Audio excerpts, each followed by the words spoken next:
Yung tinawag ka sa stage ka so hindi ka prepare. Ang itsura namin ni Liam dito. Night bazaar nga dito sa aming bayan at syempre kami nakikifiesta. In-invitan nga kami dito ni Sir Voltaire. Ayan o, pakamay-kamay pa ang first. Akala mo mga constituents. Sobrang daming ganap nga nitong araw na to dahil ayan, may pre-pageant nga sila dito ng Lakan at Lakambini ng Marilao. Kasali nga sana si Bibi Joshua dito kaso nga lang natapat sa OJT niya. O, Jiva, kung ako nga lang ay medyo matangkad-tangkad, baka sumali ako dyan nung ako'y bata pa. At syempre, isa pa sa mga pinunta namin dito is itong kanilang night bazaar. Nakakatuwa naman dahil itong ang bayan ng Marilao, isinusuportahan nila yung mga small business owner. Meron din silang mga program na ginagawa para sa mga gustong magnegosyo. Actually, yan talaga yung dapat nating matutunan eh. At yan nga rin ang pinapractice ko kay Liam ngayon. Yun bang bata pa lang siya ay business-minded na siya? Sobrang dami nga dito mga paninda na talaga naman pinagmamalaki ng Marilao, Bulacan. At eto nga, hindi ko kinaya. Meron pala sila ditong pa-stage dahil meron niyang singing contest. Bigla ba naman akong tinawag sa stage? Ako naman ay isang simpleng nanay lang. Sabi ko hindi ako nakapag-prepare ng -1, char. O, Giva, hindi man lang ako nakapag-gown, hindi man lang ako nakapag-full makeup glam. Sayang naman ang pagkakataon, baka dito na ako ma-discover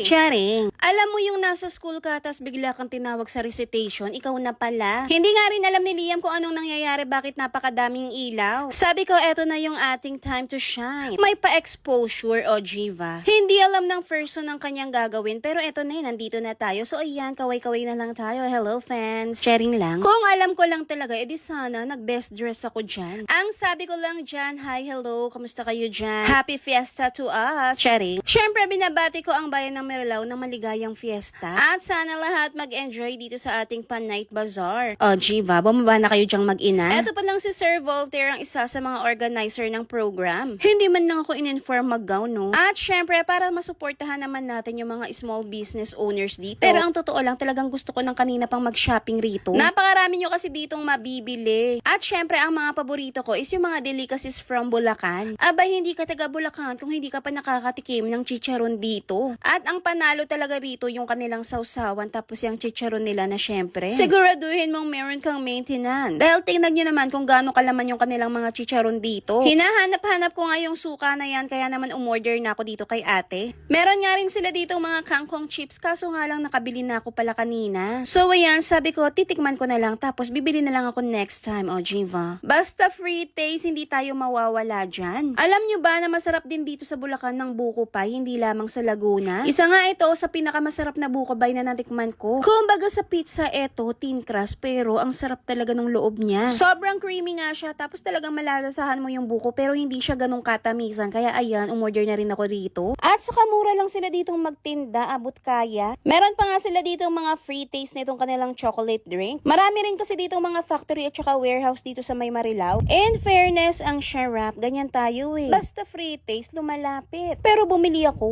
Etong si Liam naman ay enjoy na enjoy. Meron pa nga ditong mga paukay-ukay. Syempre si Mudra nagningning ang mga mata. At eto nga, nag-start na nga yung kanilang singing contest. Alam nyo, kung itong vocal cords ko pinagpala, sasali ako dyan eh. At syempre sila Mayor at Vice Mayor, ayan, sila nga ang nag-open itong ating program. Ngayon nga lang ako naka-attend ng ganito sa tagal-tagal kong nakatira dito sa Marilao. Actually, sobrang saya nga dahil tingnan nyo naman, meron pa silang mga pa-fireworks. Akala nga ni Liam ay New Year. At eto na nga yung mga sumali sa kanilang singing contest. Sorry, walang volume, baka tayo makopyright. Paano ba naman? Grabe, sobrang gagaling nila. Pang national TV nga ang levels ng kanilang mga vocal cords. Bukod nga sa mga Bulacan delicacies, meron din dito mga paninda na mga accessories at kung ano-ano pa. Sobrang galing talaga nila dito dahil ayan, meron silang mga gantong programa. Eto talaga yung dapat na pinagtutuunan natin ng pansin. Syempre, mas maraming tao na nagiging business-minded. Mas nagiging produktibo ang bawat tao. At eto nga, nakita nga namin yung aming kapitbahay. Grabe, sobrang sarap mag-bake nito. Kaya naman kumuha na nga ako nitong kanyang floss bread dahil matagal ko nang hinahanap-hanap yan. Syempre, walang kapitbahay discount, kailangan magbayad. Suportahan natin ang mga small business.